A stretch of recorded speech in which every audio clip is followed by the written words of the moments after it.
Welcome back to Following Noah on a Stormlight podcast. This week is episode 106, and we are talking about chapters 15, 16, 17, and 18 of A Rhythm of War by Brandon Sanderson. A couple things to notice right off the bat for this episode is happy birthday, Paul and Eliot. This podcast has turned 2 as of today of this going live, so congratulations for that. And to celebrate, Paul has the best sunburn that you will ever see, except we're not going to show it, so he has no camera for today. So Paul, how are you?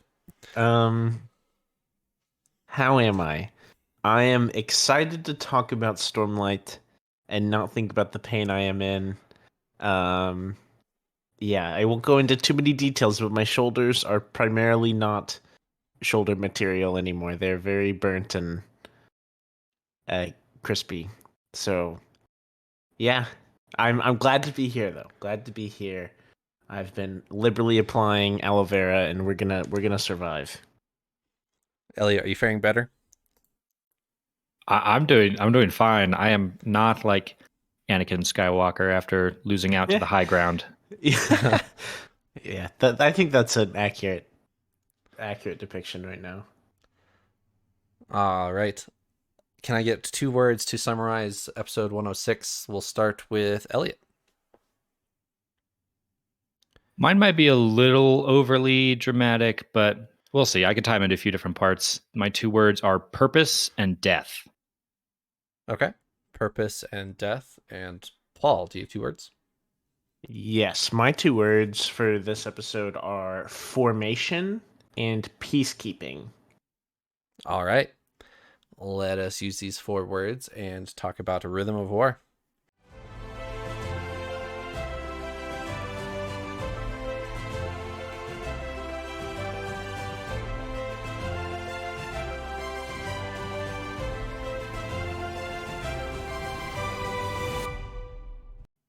All right, gentlemen.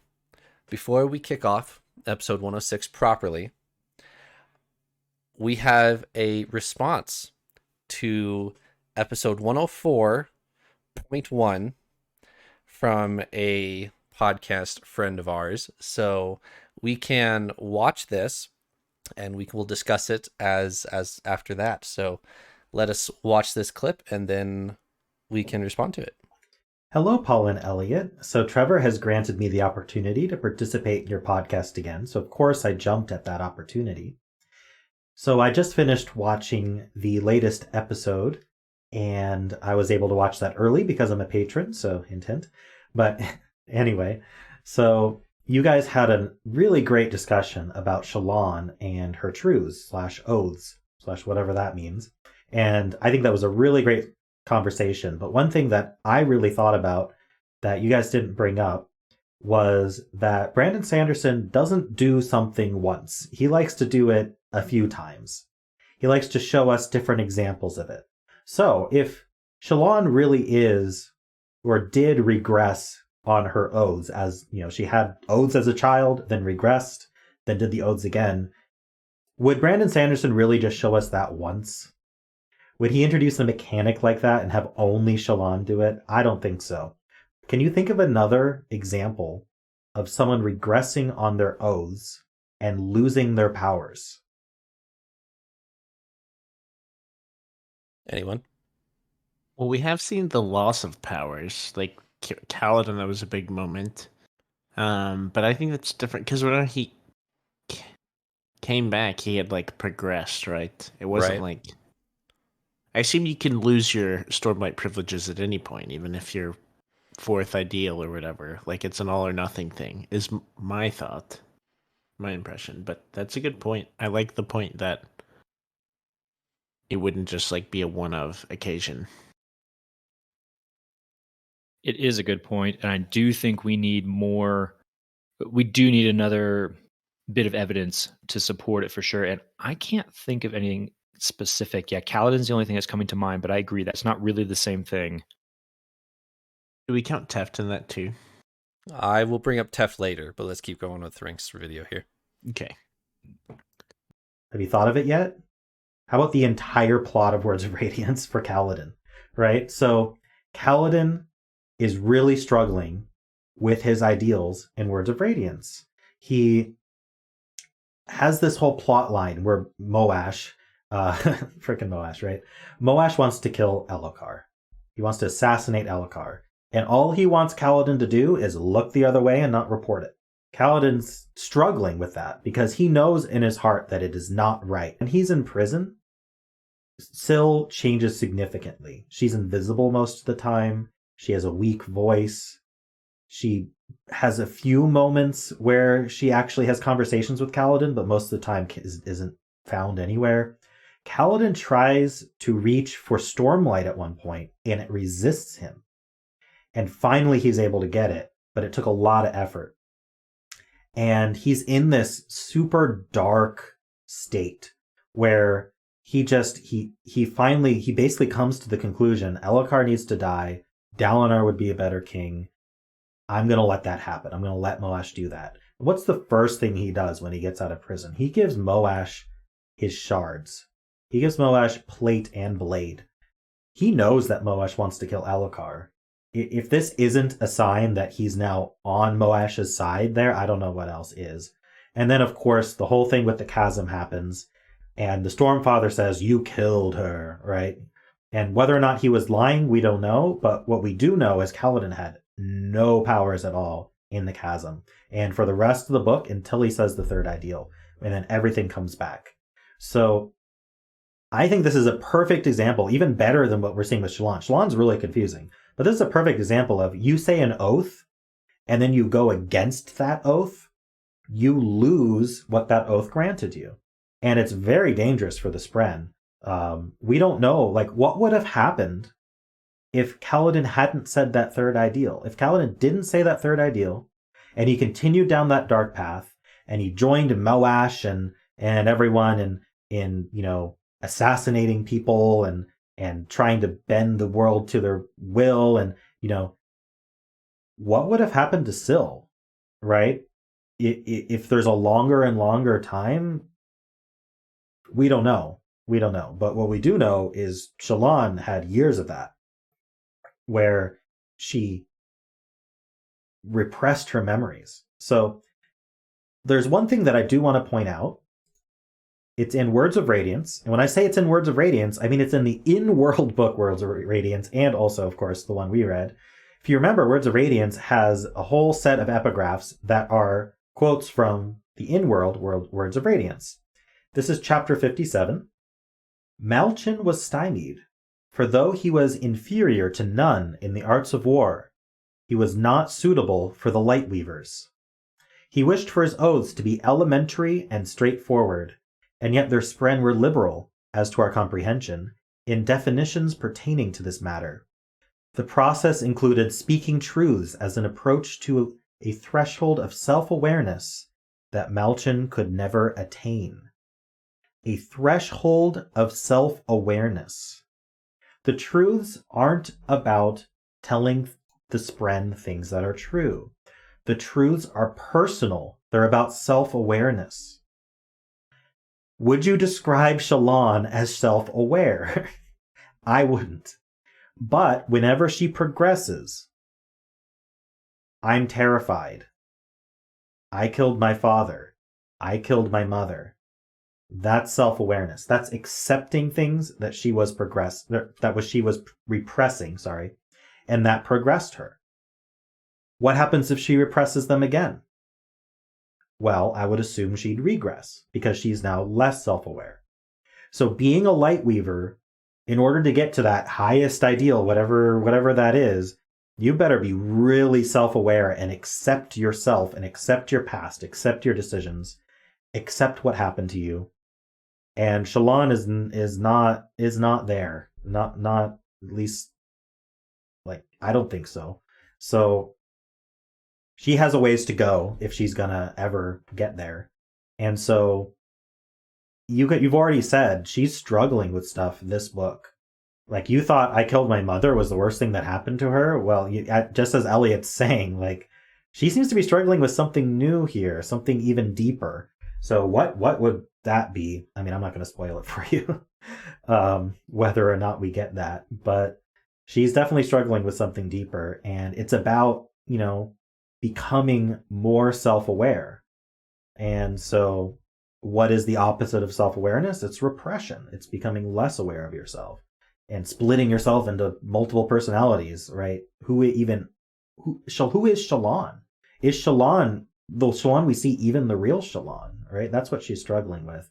Who is Veil? Who is Radiant, right? So with all of that, I think that at least helps explain what's going on mechanically and how we can think about this moving forward through Rhythm of War and beyond with Shallan's plotline, is that she is struggling with self-awareness. And with self-awareness, you can take a step forward, you can take 2 steps back.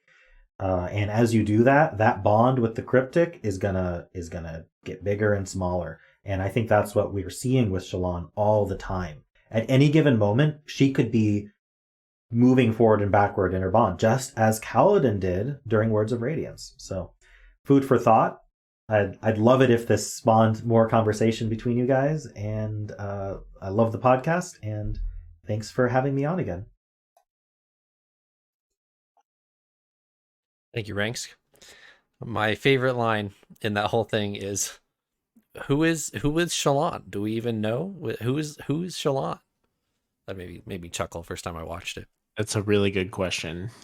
That may be the most difficult question out of all of them so far.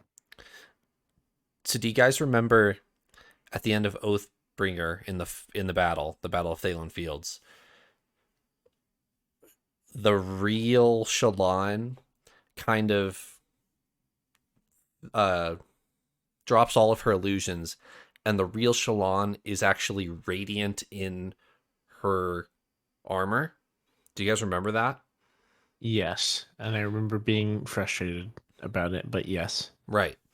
So another takeaway here is she could have said a 4th ideal there and been like in actual shard plate, or it could just be a light weaving. We still really don't know. But this whole idea of progressing and regressing and, which ideal are you on today type of thing for the light weavers is, I don't know, really frustrating to me. But what do you guys think?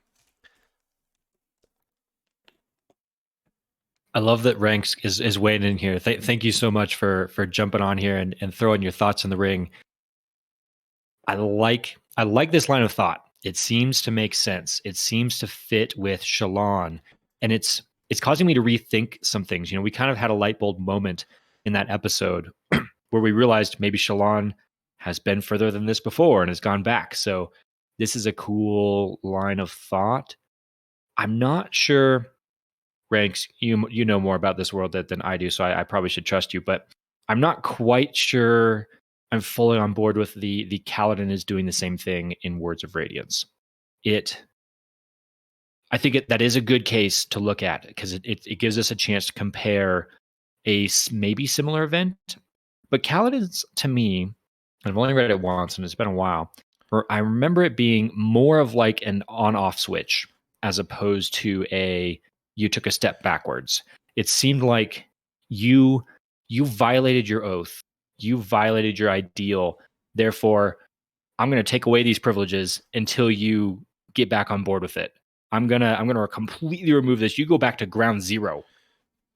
And then when he says his 3rd ideal, he jumps kind of right back in where he was at. It was kind of a flip the switch back on and continue on where I was at.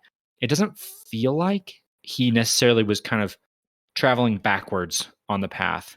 And maybe that's a nuance, and it could still be the same thing. I think it still might be, but it feels a little different to me. I don't know if Paul, if you have any thoughts on that.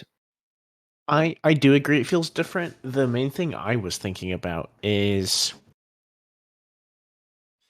it still is less rigid with the light weavers, because it was an excellent point, to point out that it's a kind of a journey of self-awareness and knowing your past and accepting it and knowing who you are and all that stuff. But that's still just, as far as I know about the other orders, this is still totally different from the rest. Kaladin has his oaths that he says, and if he's not keeping that, he can lose that level, right? Right. But this is can you ever do you I'm over here like, do you ever fully know yourself? Is there like a threshold cutoff? Is there effectively like a fifth ideal that it's like, if you understand this much about yourself, you get it, like you cap? Or is it like you can always kind of grow in power in this? Like, it feels more ambiguous to me, and that's kind of my biggest thought right now. I'm not going to derail us, but I have to mention it. I've been thinking in the back of my mind this whole time about like Hoyd. I feel like he would just hop so quick through the quote like ideals. Either that, I mean, I don't know about his past, but he's got lots of it, and I imagine that he has a good grip on himself and stuff. So I feel like he would be really powerful right away. I just thought of this as you bring him up. Yes, we saw him bond. Spoiler, sorry. At the end of Oathbringer, that's his friend's name. We'll find that out very shortly here. You already spoiled this for us before, I believe. Yeah, so it's your second time spoiling the same thing. it was in the Secret Project though, and not many people watched the Secret Project episode. So gotcha. I'll likely have to censor that. Okay. Anyway, what was I saying? Oh, which actually I want to bring up something that Zyle says in this episode. Mm-hmm. I'll spoil this for later, but do you guys remember Zyle saying in chapter 15, her removing my memories? Did you guys catch that? Yeah, Definitely. Yes. So he's referring to type 2 invested entities, which he doesn't quite lump Hoyd in with. Kaladin asked that question, like, so is Hoyd that too? And Zyle's like, no, Hoyd's his own thing. And so Hoyd may not remember as much as you think he does, being on Roshar. I'll throw that out there as a mechanic of getting onto Roshar may include her removing your memories, quote unquote, and that might tie into Lightweaver ideals. That's what jumped into my mind when you brought up Hoyd. I also would want to throw out, like, I wouldn't be surprised to learn that Hoyd is a fifth ideal Lightweaver already. Right. Like in the last year, he did exactly what you're saying. He rocketed right up to the top. He's got however many millennia of years behind him. He knows himself really well. Boom. And he's kind of just sandbagging. I mean, I feel like he's been sandbagging this whole series, right? Right. He knows way more than everyone else. He's got powers that no one else has. He has an agenda. He has a motive that's much, much bigger picture than anybody else. At least that's kind of the implication we're getting. And so if he would be, sitting over there in the corner with all the Lightweaver powers and not really using them, wouldn't surprise me a bit. I think it's safe to say that, Elliot, because I feel like we've seen it with Zyle.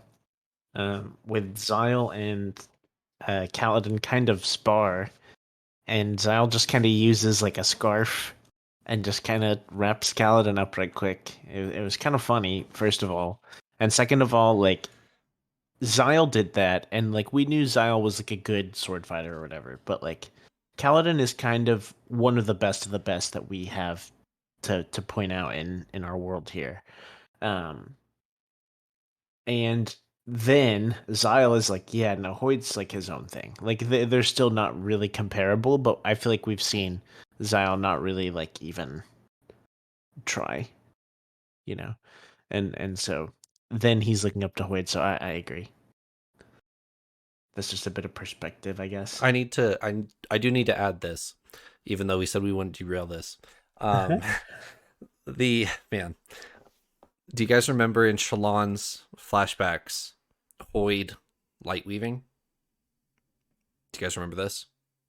Do you remember him lightweaving for the Wander Sale? Do you remember him lightweaving for the people in Kholinar? There's something going on. You may not be able to call it lightweaving, but I'm about to words of Brandon it for you here in a second.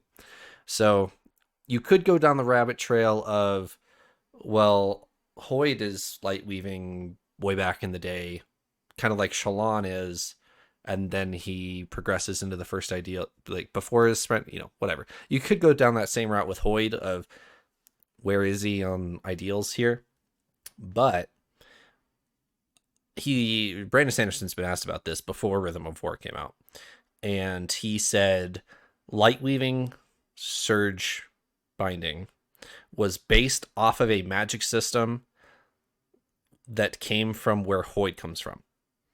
So Hoyd had it before the Knights Radiant Lightweavers were... the planet's called Yolin, and that's where... Yes, exactly. That's where Dragonsteel is going to be taking place whenever that's published. But lightweaving is not original to Roshar, and Hoyd has it not based off of Roshar magic. Gotcha. I'm following.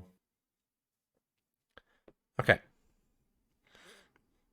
Anything else about Rank's video? If you guys, anyone who's listening, want to chime in like Ranks did, we are approaching the position of the podcast where we can just theorize back and forth, because we're approaching current Stormlight. So if you guys are listening and want to do the same thing Ranks did, the best way to do that is to join the Discord and let me know if you want to submit something. So I really appreciate that, Ranks, and let me know if you guys want to do that in the future.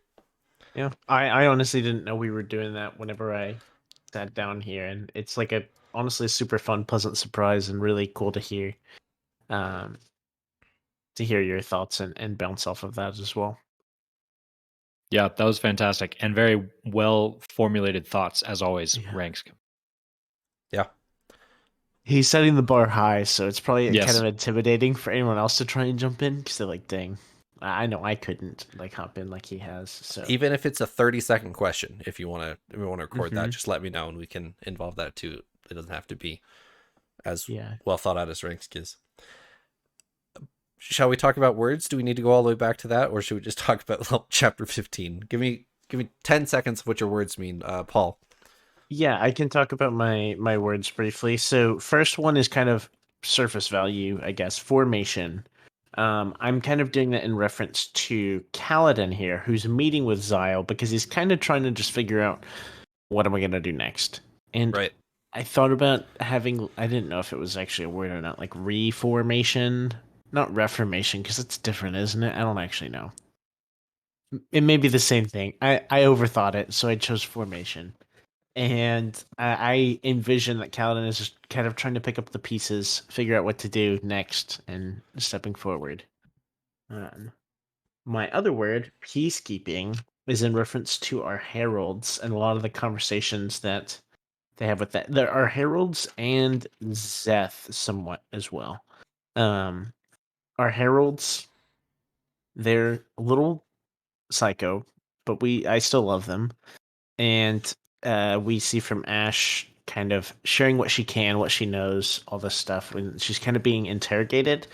But I kind of just got the sense that they didn't really want to be bothered, and they don't want people to be bothered, and they just want peace. And I feel like that was like their big motive, was peacekeeping. They were like wanting to answer what they could because they want to keep peace with them, but they also, I don't know, there was just a lot. And if anyone watching is very familiar with the Enneagram, I got really big 9 feelings from our heralds there, that they just really wanted to not have conflict and kind of slide through. So yeah, they have done their fair share of conflict over the last 5,000 plus years. Yeah, they've had enough of it. So all right, Elliot, your 2 words. Just real quickly, purpose and death. Purpose was for Kaladin, as he's kind of trying to find his purpose now that he's no longer going to be a soldier. And so he goes and has the conversation with Zyle, which we're going to talk about. Some super cool stuff there. Lirin is also trying to find his purpose. Yes. And struggling with that a little bit. And then death. Death, I honestly just picked it because of the conversation with Zyle and learning that he and Szeth, we kind of maybe knew this already, but he puts it in very clear terms. They died, and their souls reattach themselves to their bodies, and he gives it a title. He calls it a Type 2 invested entity, which sounds very scientific, and it was cool. But I don't know, getting the very kind of in black and white, all of these people are dead or did die was, I don't know, that caught me off guard a little bit. Does it give you better definition for what happened at the end of Words of Radiance with Szeth? Yes, it absolutely does. For someone to say very clearly, did you connect those dots? Yes, that this is what happened to Szeth. He died, and a powerful being reattached his soul back to his body, and he's kind of this investiture-powered being now. Yeah, it cleared up a lot of that. Yes, so if you die in the Cosmere and you are invested at the time, your investiture kind of hangs around for a bit, and if somebody externally comes on, that they can reattach you to something physical.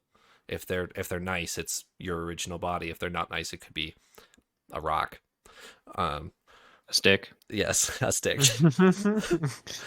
So there's some mechanics there of the cognitive realm and dying and investiture. So okay, chapter 15. We've talked about it some already, but Kaladin has been relieved of command, and Scar and Sigzil are promoted to Company Lord, or Sigzil's promoted to Company Lord, and Scar's kind of the second and doing all of the mundane tasks that Kaladin also had before him. And he had I think this is actually in chapter 18 that this is mentioned, but Kaladin wanted Teft to be the Company Lord, and Teft basically says, no, absolutely not. I'm not reliable enough for that. Don't you dare give this to me. And so he gives it to Sigzil and Scar. So Kaladin is officially relieved of responsibility of the Windrunners, wanders around Urithiru for this chapter with a couple different agendas on his mind. What did you guys think of this chapter? I had to pause as I kind of was processing this, and this is actually cool that this is falling on basically our 2-year anniversary of the podcast. When I read this, that Sigzil and Scar and kind of Teft have now been elevated to this type of position where they are in charge of an entire order of Knights Radiant. Tell that to the Eliot who was halfway through Way of Kings way back when we saw these guys, struggling to carry a bridge, struggling to find the motivation to even carry on another day, to not throw themselves in the chasm and end it all. How far have these guys come? It is incredible how far these guys have come. I had to pause and kind of let it soak in, because that is big. It is. And thinking, I won't go too far on this, but just thinking about some of the major things that have had to happen for them to get here. Like in the first book, Dalinar giving up Oathbringer his sword, his shard blade, like to free them, and then like not just that, but all the like dynamic between Kaladin and Dalinar that we've seen that have gotten him to this place, and just like everything, discovering Urithiru, there's just so much, and yeah, it's really cool to see that on our second birthday. That's so fun. Yeah. He goes and talks to R'lain, which, Elliot, you mentioned this a couple episodes ago when we talked about this, that Kaladin is all excited that Yumfa, the Spren, who has just had his Radiant die, Yumfa has agreed to give R'lain a chance and try to bond with R'lain. So Kaladin's all excited. He goes over to R'lain and says, hey, I think I found you a Spren. And R'lain's really excited about it. And then he goes on to explain, yeah, I forced this Spren to bond with you. Isn't that awesome? And R'lain says, no, it's not. You should not have done that. I appreciate what you're trying to do, but I'm not going to make a Spren do that.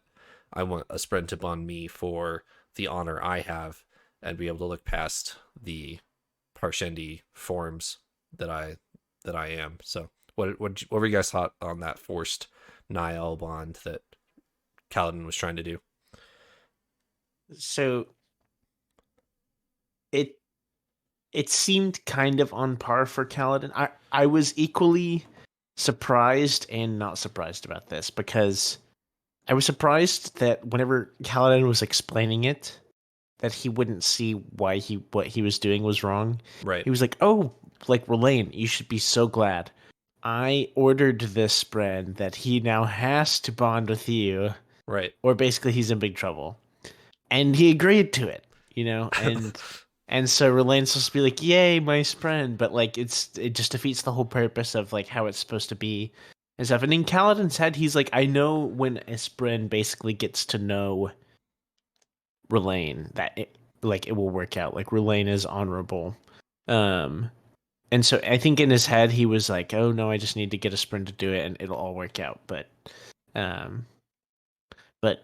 journey before destination, am I right? You are absolutely right. And yeah, I'm not surprised at all by Relaine's response here, because as soon as Kaladin had that conversation with Yun for the Spren, it just kind of rubbed me the wrong way. I was like, wait, Kaladin, you have this special relationship with Syl. Like that's probably the poster child for how it's supposed to go. I think. I mean, they've had their bumps, they've had their arguments. He his oath and killed her at one point, but the level of intimacy and honesty and I don't know, mutually It's like beneficial togetherness. Yeah. Yeah, that they have a good friendship. They have a partnership where they're building each other up. They're working together to take care of each other. You can't just force that. You can't just tell someone, "Hey, you need to go be in this person's head all the time, a part of their deepest thoughts." Their one and only voice on the shoulder kind of thing. You can't force that. It doesn't even make sense. So for Kaladin to even think that was an option, that's odd.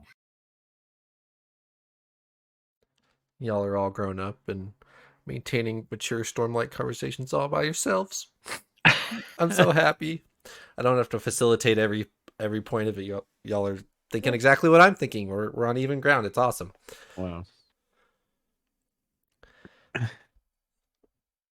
Do You we want raised to us talk? so well. Do you want to talk about the music and the light of the plants real quick before we move on to Xyle? Did you guys catch this? Did you think it was interesting, or is it boring?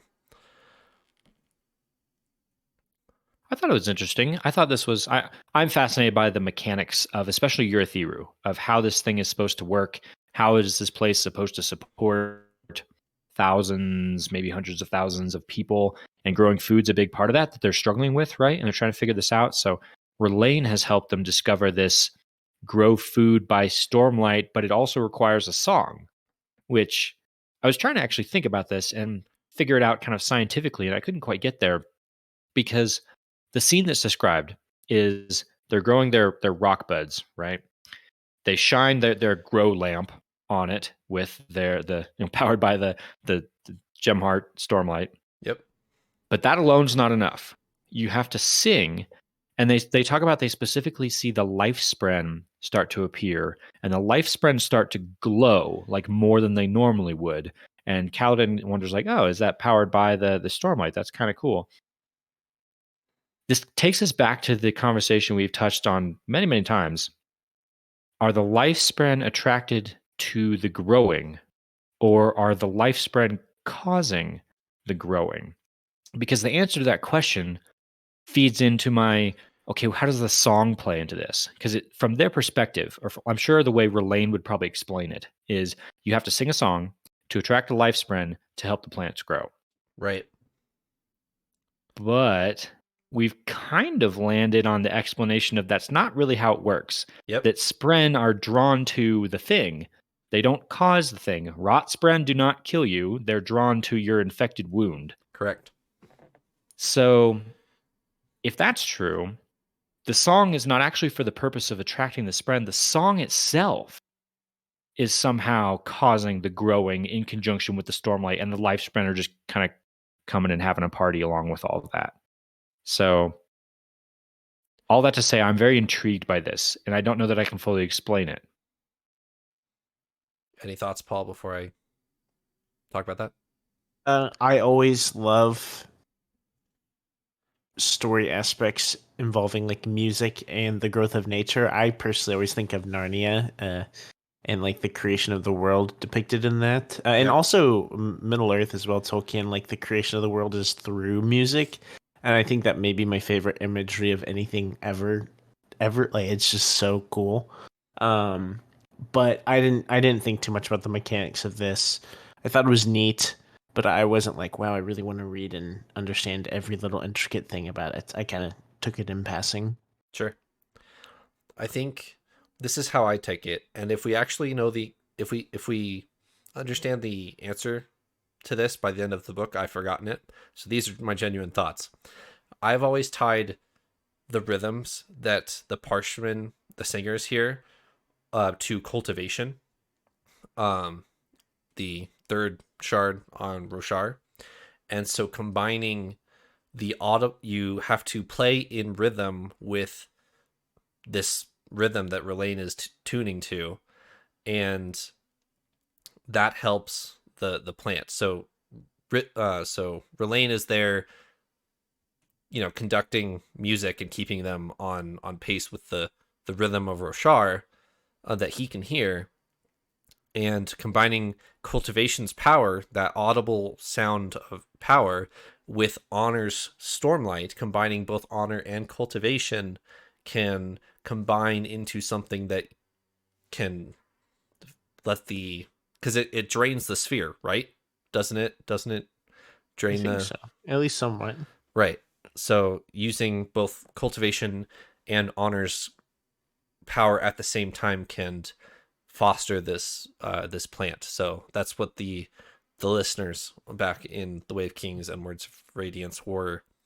That's why they were contesting gem hearts, is because they needed the light to feed their farms.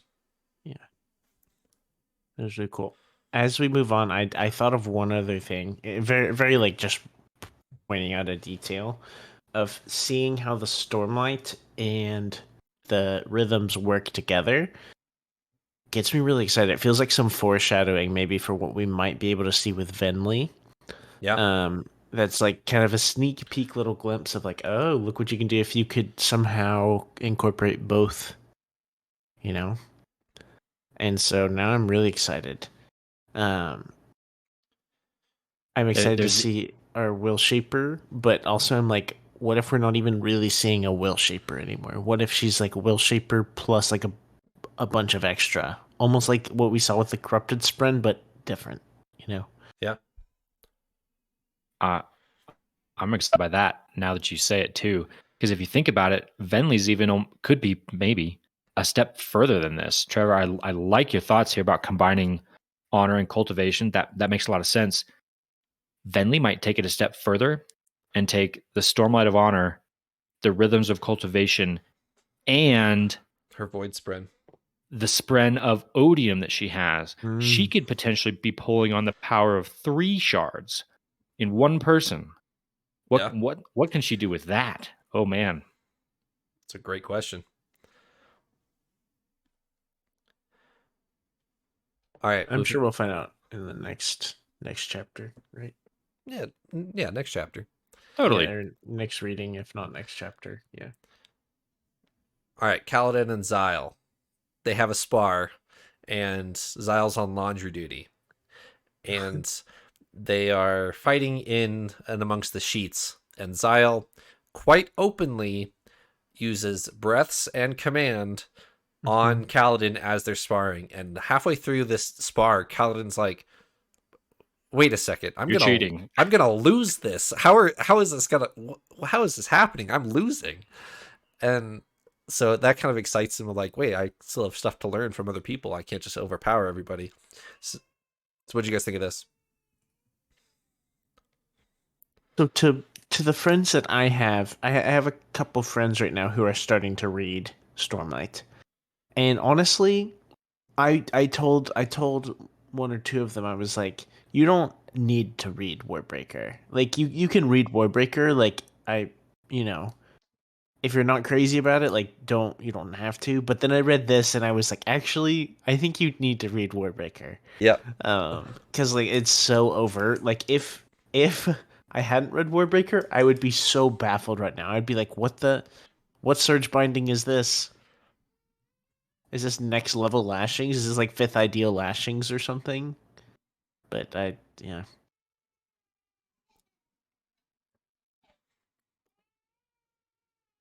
I thought this scene was awesome with the two of them. It was so cool. You can this was one you can envision in your mind, like crystal clear.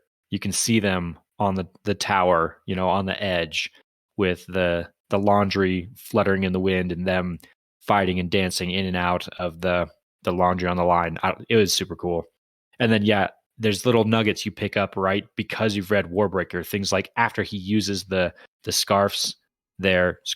Scarves, words that they're drained of color, right? That's something you wouldn't even. I'd probably go right past that without even a second thought if I had, not read Warbreaker. But you see that, and you're like, oh, command breaths. I remember that. We'll talk about it. Go ahead, Paul. I was going to say I'll bring this back up again, but I want to put a pin in it so that I am held accountable for bringing it back up. It talks about the lights right there with the scarves, right? We also saw a bunch of light things which are interesting with our dark sphere whenever we get there in our next episode. But yeah, I wanted to that's mention next that. chapter. We'll get there in a second. Yeah, we'll get there soon. Kaladin and Xyle finally have an actual conversation about the Cosmere. Xyle has, this is how it works. This is how these are the mechanics that happen. That's how I got here. So he gave Kaladin a Cosmere 101. And what did you guys pick up from it? Okay, so I keyed into this, hyper focused. As soon as he starts talking about things like invested entities, like, okay, dump the knowledge on me. Let's go. And I liked the terms that he tried to explain it in because it started to make sense. He says, I'm a type 2 invested entity. And then he talks about how that's different but similar to Syl. And so the Spren on Roshar, he talks about how he had to reframe his knowledge when he discovered the Spren on Roshar. They are, and I'm going to try and use some of my Cosmere knowledge to explain this, and Trevor, you can correct me if I say anything wrong. Sure. The Spren on Roshar are basically pure investiture brought to life-ish. That they're a sapient living chunk of investiture. Xyle explains that that's not quite what he is, but he's not a human either. He is now, because he's died and been reattached to his body because he was invested at the time of his death. We talked about this a little bit ago. He's now sort of like that. He's maybe more similar to a Spren than he is a human, in that he is an invested soul reattached to a body. It's almost like he's reanimated. He calls himself Walking Dead. And so he's kind of like a halfway in between talking, moving investiture and human. Did I get all that right? Yep. Yes, he specifically mentions like he doesn't age and stuff anymore. Like he's right time-wise, like he's not really affected anymore. He can still die. They talked about it. Like there's ways to effectively kill type 2 invested entity or whatever the term was. Don't get too attached to that term. I think that's just Xyle's way of defining himself. I don't think everyone else says that. That's good to know. And he also explains that that's what the fused are too. So and the fused were talking about the same thing, that if the humans can figure out how to unbind our souls from our body like they did to Yezrian, then that's the key to ending the war.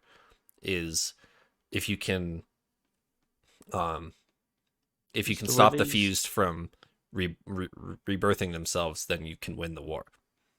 Was the term they used like disrupt the soul Yeah, I don't remember what they used. You to weren't be just honest. like severing or separating the soul. It was like disrupting it or something like that. I remember the term Xyle uses is unravel, Oh, but that's what I'm thinking of. I'm wondering if he uses that term just because it has similarities to like the fabric, type breaths kind of stuff that he does. So maybe it means more to him than others.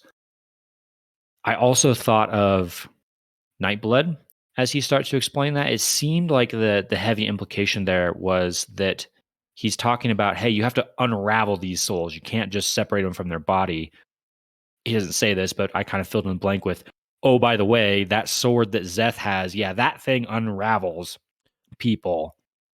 Which I want to talk about this real quick. Where is our Xyle Nightblood scene? Hello? For real. They're both sitting in the tower together. They're, a couple 100 feet away from each other, if not, Szeth is high up in the tower in a cell, which we'll talk about here in a second. But Nightblood and Vasher are right next to each other, and we haven't gotten any content. Come on, where's our Do you want to destroy evil today scene with Vasher? I assume we'll have that. Or at hope. least nods at it. It could potentially be very entertaining, right? I can imagine a few different ways that might go, and yeah, it might be humorous. Any other dumps? So in this category that we can now put Szeth and Xyle, we can also put, we mentioned it, the Fused, but also the Heralds. Yep. He says are also these beings, which this helps to kind of fill in some pieces of, how are they immortal? How do they keep going back? They're this type of entity where they are a soul that just needs a body to attach to. There's some other questions there with the Heralds, though, of like, why, what are the mechanics behind, why does their soul go back to the other planet Braze when they die instead of just floating around and needing to get reattached right there still on Roshar? So still some questions to answer, but I think we're piecing together a little bit more about what our Heralds are, at least. We'll talk more about the Oath Pact in a second here with the Navani chapter. I kind of figured that was like an Oath Pact thing. That was like maybe why their souls went to Braze, but don't know. And then one little tiny nugget that is not really even worth talking about, but we can just note it. He drops another name for Hoid. He's like, oh yeah, Hoid. I know him by Dust. Which was odd. I was trying to rack my brains, like, have we seen that name before? And I couldn't think of it. But I was also trying to think, when we were in Warbreaker, we saw Hoid. He did by introduce the name of Hoid. Yep, he did introduce himself as Hoid in Warbreaker to Ciri and Sesebron, at least. Right. So, interesting. I'm now going to keep out for that. I'm going to watch out for that name Dust and see if it ever comes up again. That might be interesting. And then the last thing that I noted in this whole conversation, Trevor, you already brought this up already, is the last sentence of the chapter, and then the chapter ends. It's a total cliffhanger. He's like, oh yeah, and by the way, those darn memories, she removed them, or they were removed by her. End of scene. Like, wait, whoa, hold on. Her? Who are we talking about here? Right when you feel like you're finally getting answers, and Kaladin finally is getting answers, he's like, yeah, and she removed my memories. And Kaladin asks, like, who? And then it fails to clarify. Moving on. Like, of course, there's always something that Sanderson has to, dangle in front of us.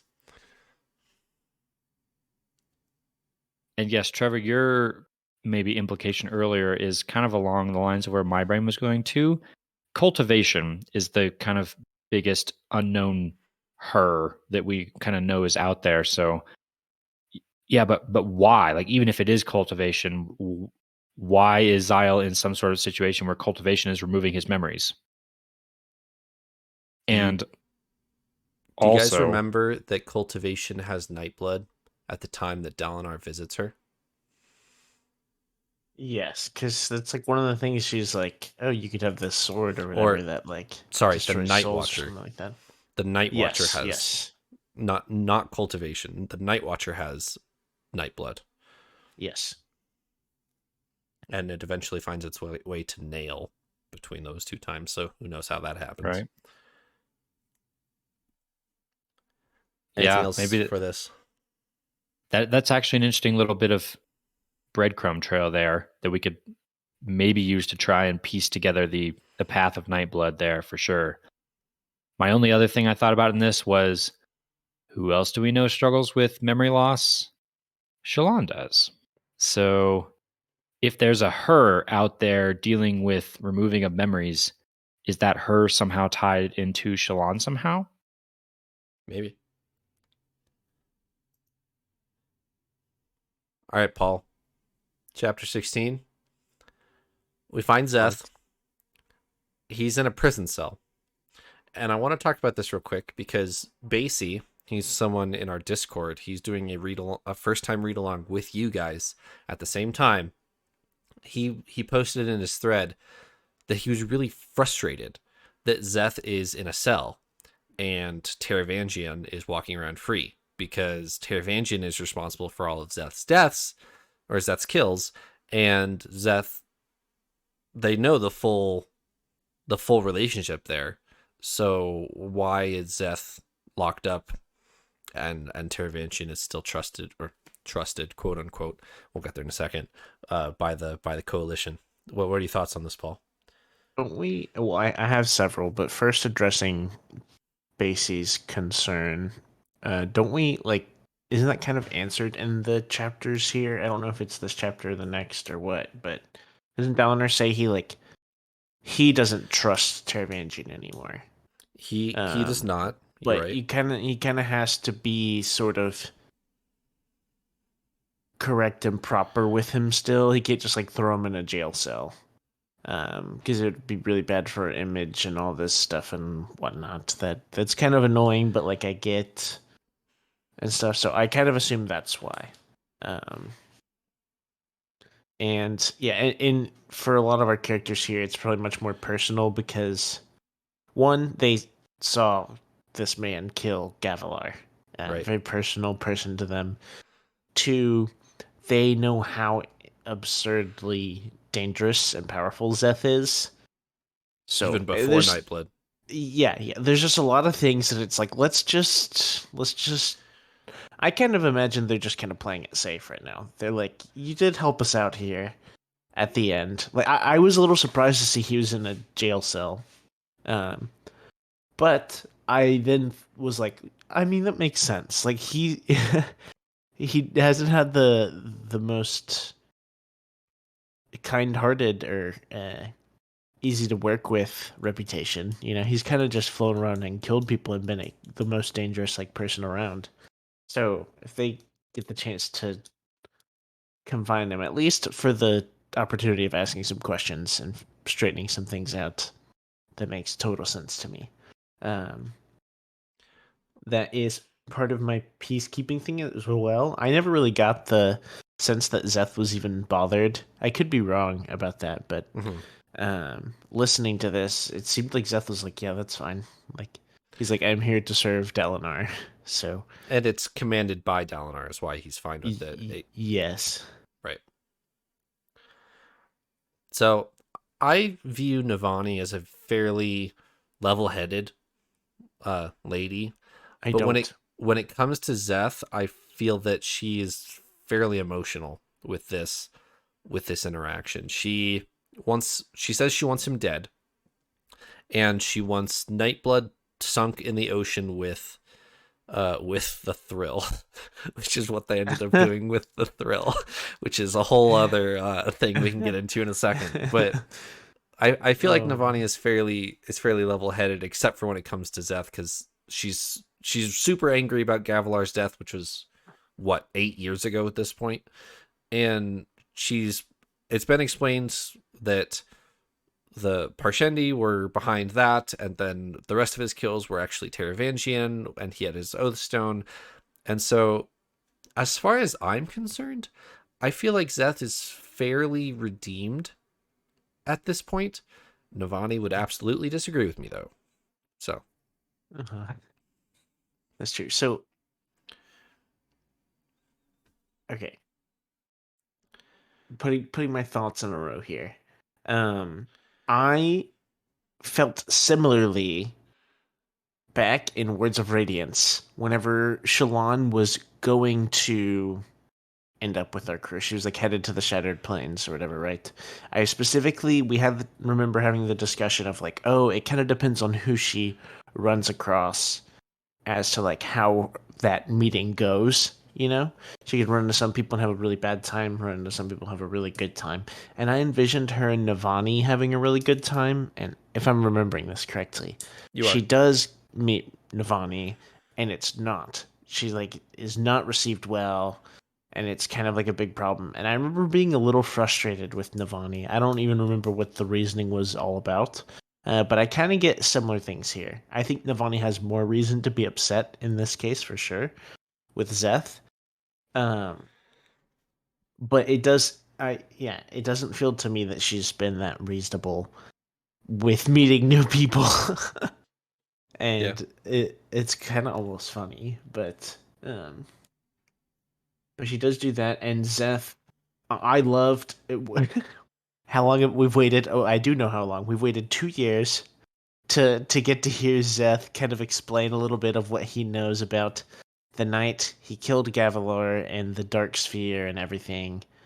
Yeah,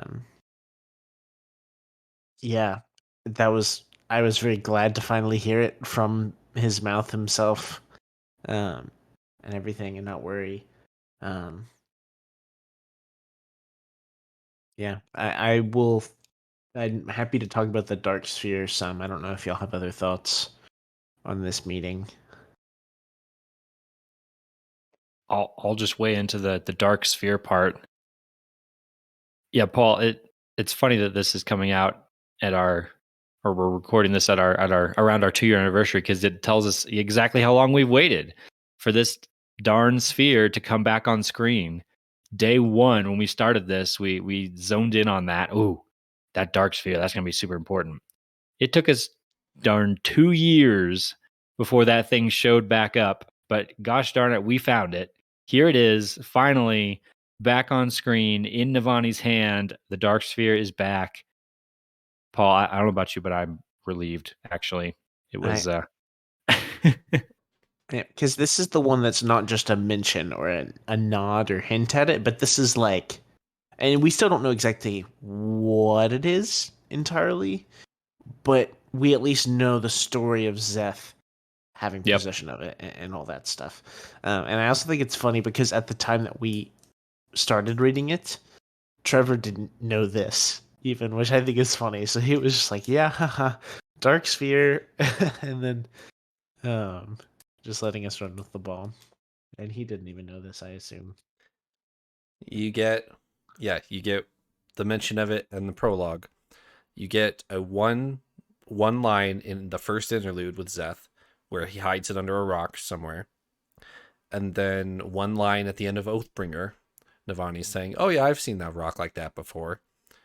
And now we have our actual mention of it, more than one line. And she describes it as different than Void Light. Originally, she was just like, "Oh yeah, okay, this is gonna be a dark sphere, a Void Light sphere." But on closer inspection of it, she notices that it's been holding Void Light this entire time while it was under a rock somewhere, so it hasn't seen the Everstorm and it still has Void Light in it. B, it's warping the light around it. It's different than Void Light. What are you guys' predictions or thoughts on this? This was what I was going to touch on earlier. It describes it as like the light warping around it. And where I remember seeing that imagery the most is with Cesebron in Warbreaker. Like he has a billion breaths, or God King, whatever his title was. Mm-hmm. He's like the most invested entity or something on that planet, and like light kind of like warps around him, and which gave, in my opinion, like one of the coolest imageries ever. I think that's just super dope. But it brought a few things to mind. It made me think maybe this is filled with like so much investiture that it's like, I don't know, it's just got some form of power bank that's just enormous to where light is going to warp around it. Or my thought for honestly a while now, ever since we knew that these unmade could be like imprisoned in a sphere in one of these like perfectly cut gemstones or whatever, like the king's drop, that there's something in here. Like Gavilar had this gem, right? And he was going to, quote, bring back the Parshendi's gods, right? That's what he was Yeah. saying. So I've had the thought of like, what if there is, I don't know, a big bad guy in there that we don't even really know about that he was An going to try to unmade. get out of there? Yeah, could be an unmade or something. Um, yeah, that was kind of my thoughts. I'm thinking down the same lines here because Navani clearly notices, and Relaine even weighs in on this, that it's not void light. It's kind of like void light, but it's not. So then, yeah, what is it? It's got to be something else. Either an unmade, that seems likely, or yeah, some other type of powerful fused or something like that. Another type of void spread maybe that's been trapped in there. Elliot, you mentioned this in the live reactions for our patrons, but you seemed a little peeved that they just sailed on a boat and then dropped the thrill into the ocean. I just want to bring this up. So this is a one-liner, right? That I'm sure we're not even actually supposed to care about. But I got upset about this. So Navani is just like, oh yeah, we could drop it in the ocean like we did with the thrill. Moving on. You did what? You spent all of that work, all of that time to finally capture an unmade, this powerful being that's been affecting armies across Roshar for decades, and you think the safest place for it is the bottom of the ocean. Now, granted, I will give her this. I don't think Navani knows about Sleepless. And I might have been a little more on her side here if I didn't know about Sleepless. But as soon as she, says that, oh, we dropped it, we sunk it to the bottom of the ocean. Yeah, that's going to take a grand total of about 10 minutes for a Sleepless to retrieve. Especially if it's Yeah. glowing down there, Yeah. right? Like if it's big glowing red orb down there, like, ooh, what's that? I can offhand think of like 3 other ways that would be way better. Let's soul cast a rock around it and go bury it in a deep hole. That's way harder to get than just glowing at the bottom of the ocean. Unless, I suppose, maybe if like there's certain people that can like sense its presence or something like that, maybe it's better in the ocean. Yeah, that put a guard on that thing, put it somewhere where it's safe. Dumping it to the bottom of the ocean, terrible idea. I want to go on record now as saying that because that is going to come back.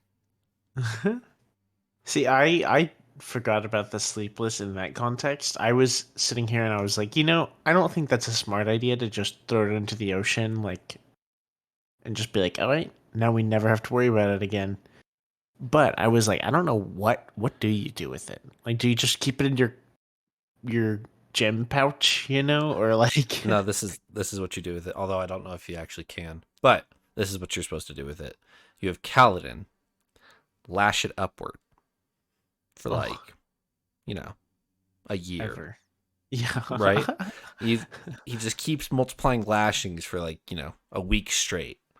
And once you get to the thousandth lashing, leave it there for a year and then pull it back and then drop it, and then by then it's a satellite and in orbit and yeah, you've launched it into space at that point, which right. I don't know if that's better or worse. Just shows up on like Nalthis, that, unfortunately. It's just like bang. Do they know about like an atmosphere or things like that? That's a great question. They do talk about barometer readings in this chapter and how the tower braces for a storm. Yes. Barometer readings. Anything else from this chapter? Oh, yes. Yes. We should not bunny trail on this, but I thought it was important. Szeth makes a casual comment, another one-liner that we could spend a long time talking about. We probably shouldn't. It's going to be important later. Szeth makes a casual reference to the prophetic words of the dying from his land. We know about the prophetic words of the dying. We've seen that before. Taravangian built his whole hospital system to kill people to get those words. We know that that comes from an unmade. What I don't think we knew is that that unmade is or was at some point in Shinovar. It's obviously been out around like Alethkar and Yakoved and places like that because Taravangian's kind of been chasing it. So this is news. Isn't that unmade's name Moloch? Moloch. Sure. Yeah. I want to say That is one of them. I'll grant you that it's probably, yeah. that Spren was at one point in Shinovar, maybe for a long time, because Szeth is very familiar with this. That was my one-liner nugget I'm going to hold on to. Yeah, no, that is a good point. I didn't even think about that.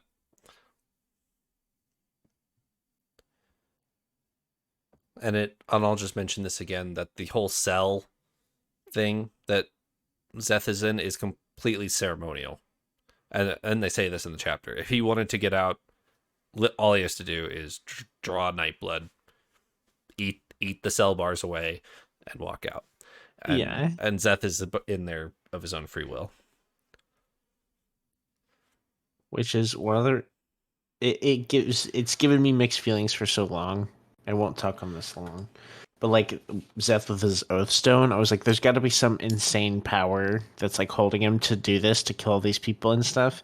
And it's like, no, like he's just really loyal. Like he sticks to whatever his like task or whatever he's following is, and it's insane.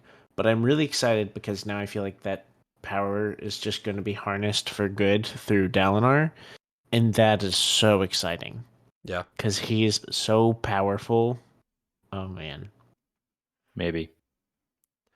yeah. Hopefully, end of chapter 16 into chapter 17, they hold a meeting of the State of Roshar speech. And they invite the Mink here, which is the Herdazian general, which they rescued from Hearthstone. And Shallan and Dalinar summon the map. And that the Mink notices almost immediately that based on Dalinar's troop movements, Dalinar does not trust Taravangian. And Dalinar assumes that he's being more sneaky than he is, but the Mink is a battle genius, and he's like, yeah, you're covering your flank, and on your flank over here is not actually your flank. On your flank is Yakoved. Why are you covering this side? And Dalinar's like, oh, darn it, you noticed. So if the Mink can recognize it that fast, I mean, I don't think Taravangian assumes that Dalinar likes him anymore, but Taravangian also knows that he's on a short leash. When they summon this map, Jasnah shows up to join the meeting, and who is with her? Hoid. Okay. Couple things that I want to talk about here. Hoid and Jasnah show up, and they seem to be fairly close. I mean, we've known there's some sort of relationship here before, because Hoid shows up when Jasnah comes through back at the end of Words of Radiance back to the physical realm. Hoid is waiting for her there. And then Hoid is just basically a parody of what he used to be, of Elhokar's the king's wit. He's, he'll insult you when he feels like it, but he also feels like he's pretty much down to business now. So what do you guys think when Hoid showed up here? So I didn't think anything of it in the scene where it actually is described. It's just Wit is walking in with Jasnah. We know that they're both very interested in the grander affairs of things. I'm sure if Wit is willing to share, that there's lots they could talk about. And then Navani pauses and has a thought. I want to read it just because I want to make sure that I'm not misinterpreting this. Here's what Navani is thinking. She couldn't tell if the rumors about those two were true or not, and hadn't felt comfortable asking. Strange that a mother should feel so unwilling to chat with her daughter about intimate matters, but, well, that was Yasna. I read that, and I'm like, whoa, whoa, whoa, whoa, whoa, whoa. Are we talking about a relationship? Is Yasna and Wit together? You want the answer to this? No. I- If you're actually offering. No, I don't know the answer to this, but Okay. I don't remember the answer to this. The fandom interpreted this exactly how you are, Elliot. Of wait, they're in a relationship. Like that, there's more to it than the greater good of the Cosmere. They are in a romantic relationship. Well, and this could easily be like that's the rumor. Right. The reality is they're not. They are just kind of swapping notes over what they know about the Cosmere.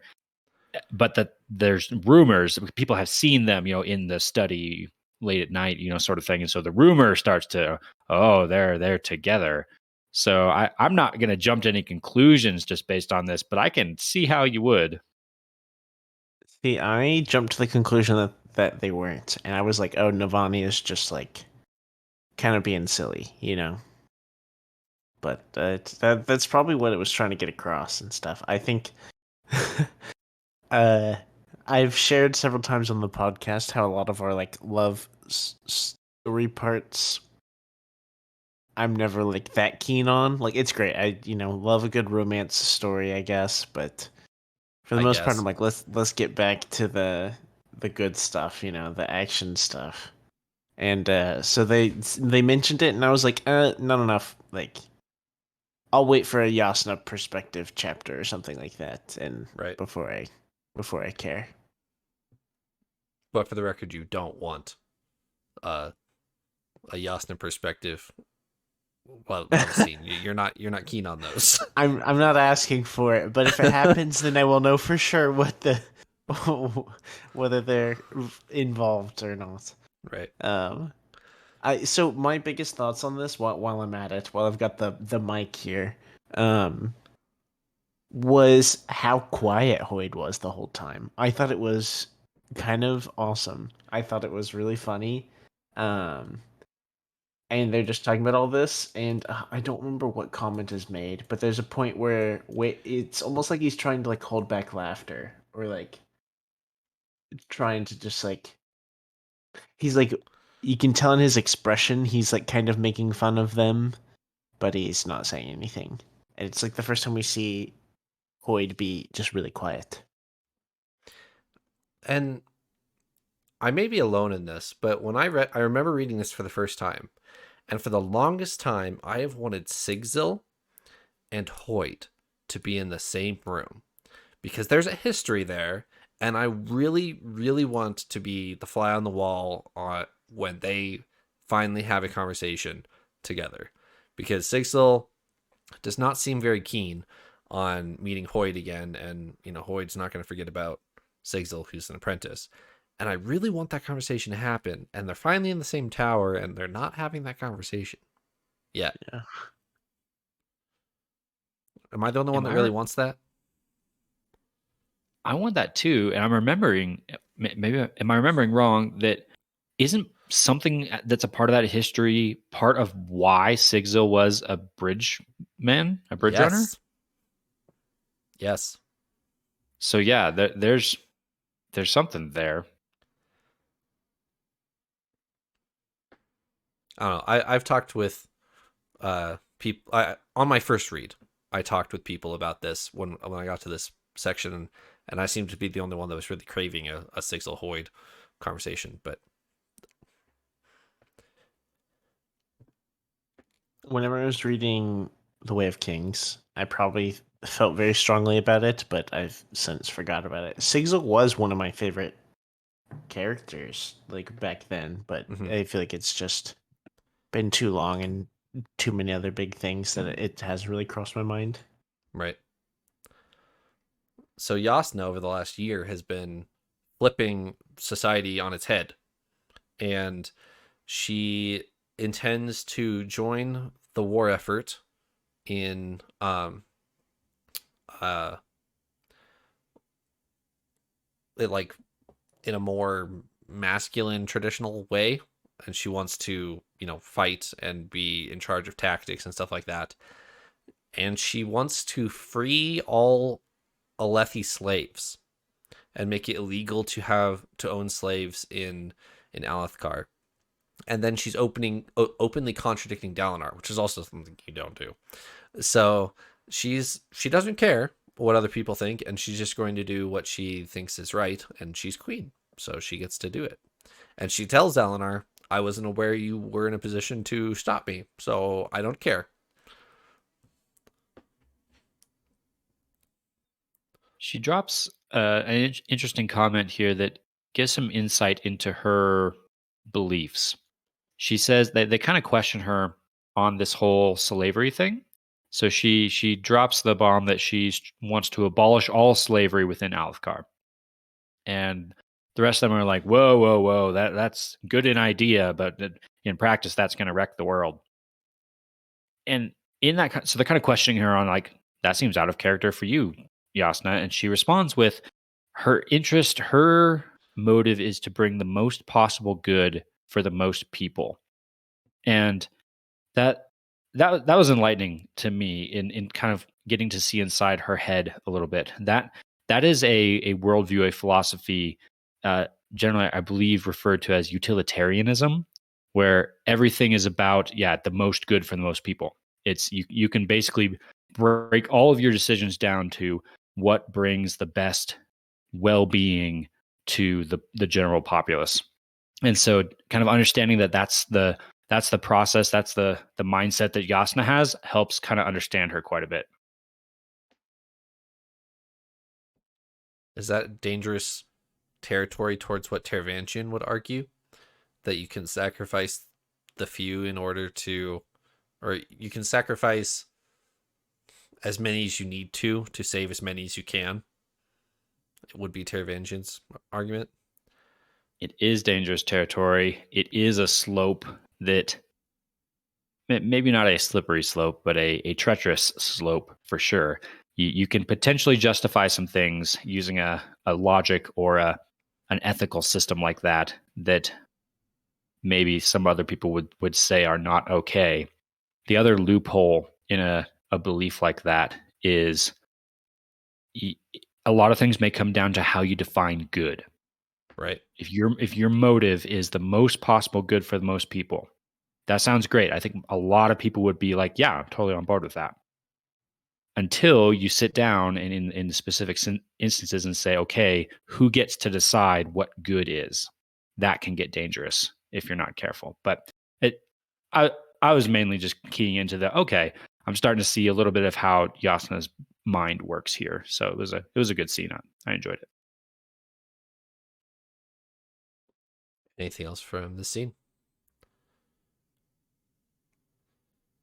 All right, and our final chapter. It's not a short chapter, but the only thing that is really the big takeaway from this chapter is Kaladin has made his decision. He gives Lirin and Hasina a tour of the tower. The fourth bridge has finally arrived, and he shows them their rooms and tells them, I've bought you a bunch of surgery equipment, Dad, and I'm going to take that room next to you and I'm going to join you. I am going to become a surgeon. There's a couple other things to talk about in this chapter, but that's the main takeaway. What do you guys think of Kaladin's final decision here? Can I take the reins here for a second? So I wanted to bring this up earlier, but it's better to bring it up in retrospect. We started this episode, or pretty early in this episode, we were talking about how, honestly, Kaladin did kind of a poor job with Relaine, and like trying to get him a sprint. It was like a good idea. He wants Relaine to have a spren, to bond a spren and grow, right? But the way he was doing it was poor, not effective. Yeah. And here, I'm really proud of Kaladin. I'm very proud of Kaladin, and because Lyran, his dad talks about how like, are surgeons even needed? Aren't why? Isn't my life's work basically like obsolete now? Right.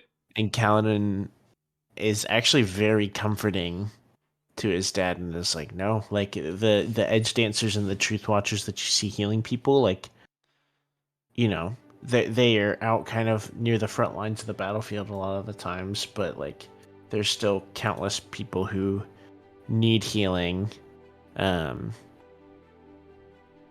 like you will still have a lot of surgeon work. You're not out of business, you know. And it's very comforting, and also just to see him like provide like all this super nice place in Urithiru and all these nice things for his parents. I just loved it. I thought it was beautiful, and honestly really sweet, from a character that we don't really see any sweet interactions with or from. So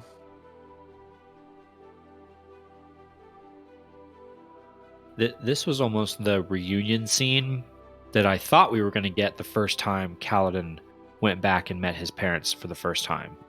It's not necessarily the conversations I was expecting, but more the general vibe I'm getting from this. This felt like the I'm home discussion, whereas before it was always, oh goodness, Kaladin is so different. He doesn't even fit into the family anymore. This is kind of the homecoming scene here, finally. Lyran has had several choice words for Kaladin and his chosen line of work, and so for Kaladin to come back and bridge that gap between them means so much more to Lyran than I think any of us can actually comprehend, really. That Lyran has almost disowned Kaladin for his actions, and for Kaladin to come back and say, I've decided to come join you as a surgeon, and I've done all this for you to help you set up. Like, that's really cool.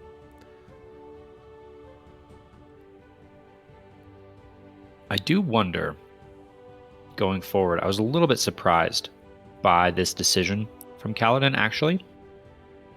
It makes sense to go back to his roots, back to his surgeon. We know that there's a big part of him that still relates to that. He's got his father. A lot of this is making sense. I'm just not quite sure how surgeon fits into his windrunnery-ness. And maybe it kind of does. There's an element of protection involved there in being a surgeon or being a medic, but also kind of at the same time not. A surgeon is more kind of reactive. You're brought someone who has had something terrible befall them, and you try to fix it.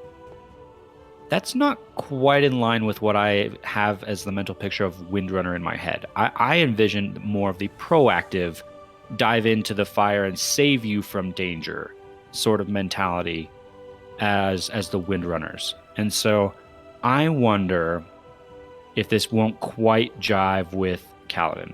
If this will be an almost fit, but not quite perfect. That's my fear. Yeah.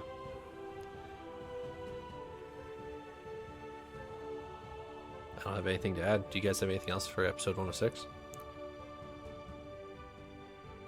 Nothing here. Fun stuff. at all. I was really excited to talk about all these things. So Yeah, good stuff. Thanks for joining me, Paul and Elliot. We'll reconvene next week.